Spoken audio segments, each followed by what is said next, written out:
Well, fantastic to be down here on the Gold Coast and a little bit cooler than home in Townsville, but yeah, fantastic to be here. A fantastically run event, amazing setup, and we're very happy to be here telling the story.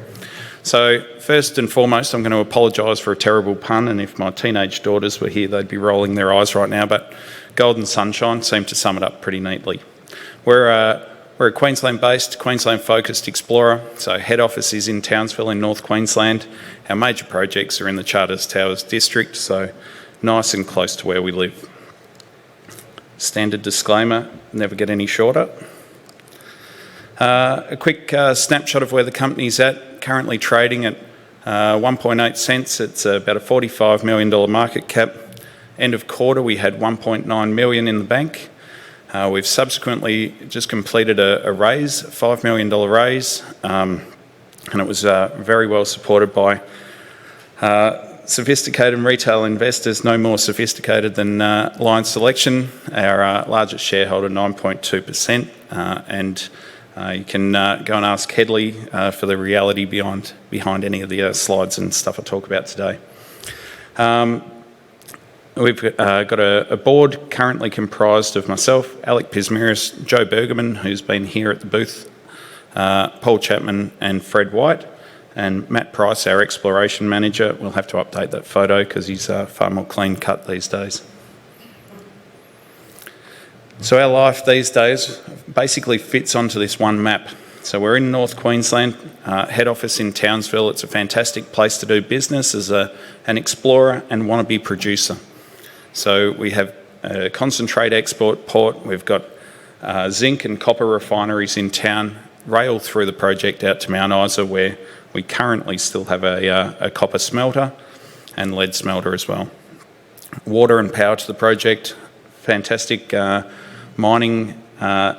historic mining centre in Charters Towers in the core of the project area, and that's where our field base is.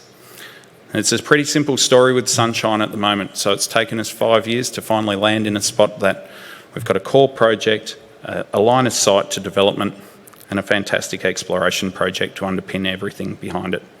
We're looking to commercialise the gold-rich portion of a larger polymetallic system. It's a gold-only, gold-dominant part of the system, 95,000 ounces at 4.2 grams, and we'll look to toll treat that locally in the district. It's part of a broader polymetallic resource that's comprised of copper, lead, zinc, silver, and of course that gold, and that's 904,000 ounce gold equivalent, so it's a significant system in its own right. Importantly, we've added the Sybil epithermal project within the last 3 months, and numbers like 907 gram rock chips at surface will certainly make it a pretty enticing prospect to follow up. And we do have plenty of beautiful looking rocks on the desk at the booth, which is just outside the door here. So Liontown, we started off looking at a commercialisation strategy, and we were pretty solely focused on a very small starter pit, which in its own right is a great starting point. The pit will start on a granted mining lease. That little pit, we've just completed some infill drilling a couple of months ago, highlight numbers of 10 metres at 32 grams a tonne, 9 at 6.3 grams from surface, 11 at 3 grams from surface. The old timers took a metre wide true width stope, but left behind 3 metres at 23 on the back of that too. So plenty left behind in historic workings, and we'll be looking to drop a pit on that. I guess it opened our eyes to the broader gold-only opportunity within Liontown, and we decided we'd expand this study based on some really stunning drilling that we had completed in 2023 and 2024, where we hit 17 metres at 22 grams gold and 20 metres at 18.2 grams gold.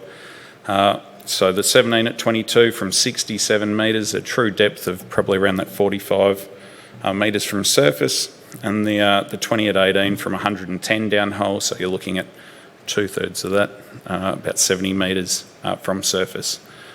This is a gold-rich panel, gold-only panel. It's the big red heart on this long section, and we're ripping into that as quick as we can. So that's comprised 38,000 ounces at 8.14 grams per tonne in indicated status and a further 18.7 thousand ounces at 7.3 grams a tonne. It'll be beautiful mill feed, and we'll be looking to toll treat that through nearby mills sometime in late 26. So that underpins the broader story, but the real sizzle at the moment is coming out of Sybil. So Sybil, horrible name, great project. It's we only picked this up in June, so we've only had the project for about 10 or 11 weeks. Now within that time we inherited a 40 years worth of paper data. The geos and fieldies have been hard at work. We've now digitised all that physical data out of those 40 years of paper reports. We've got a digital database comprised of about 5,000 rock chip samples. There's 106 drill holes drilled at the project that are now in database, and we've got a good handle on the geology and what's going on. Now we picked this project up for 125,000 cash and a bit of back-ended scrip based that'll eventuate on resource milestones. So very cheap entry for what looks to be a stunning project. And the reason we're so excited is because we believe this system looks a lot like another Pajingo. Now Pajingo is on the bottom of this broader map. It's about 200 k's away, but we share the same age rocks, the same stratigraphic sequence, and importantly the same style of mineralisation. Pajingo is 4.5 million ounces produced now, and is still going strong. So this is a bit of a place that time forgot. Explored largely between 1986 and 1996 under joint venture, at which time the joint venture partners reverted back to Pajingo and continued their exploration there. This is the bottom picture here is an air track rig. I think you'd be hard pressed to find one of those getting around anywhere these days. So this photo's sort of circa 1995, I guess. And you can tell by the pretty lax safety standards. Apparently the wide brim hat is a hard hat of choice back then. Now importantly, that slot that they're drilling in and under was a historic trial mine. So they were allowed to take a 1,000-tonne bulk sample, and 961 tonnes at 7.6 grams per tonne was reconciled through the Ravenswood gold mine back in 1991. So there's a lot of gold here. There's a lot of gold that recovers here. It's fantastic. And you can see by the depths of the historic intersections, this aircore rig didn't have too much grunt about it. So the intersections are at 7 metres, 6 metres, that sort of depth, and we're looking at 7 at 10s and the like.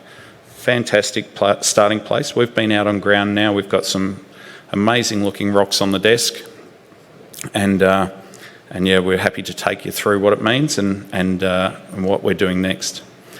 Now, importantly, we've already kicked off drilling. So 11 weeks since acquisition, turn around a paper data set, put together a small field camp that's quite livable. The line selection boys can attest to that, swagging it last week. And we're into it. We've ripped right in. So you can see here there's tons of veining that's accessible at surface, and there's some stellar results. So we're in and amongst this broader sequence. We're drilling it with diamond core, and the diamond core is going to give us critical information about vein thickness, where the gold actually sits, and importantly, confirm our ideas on the orientation of these lodes.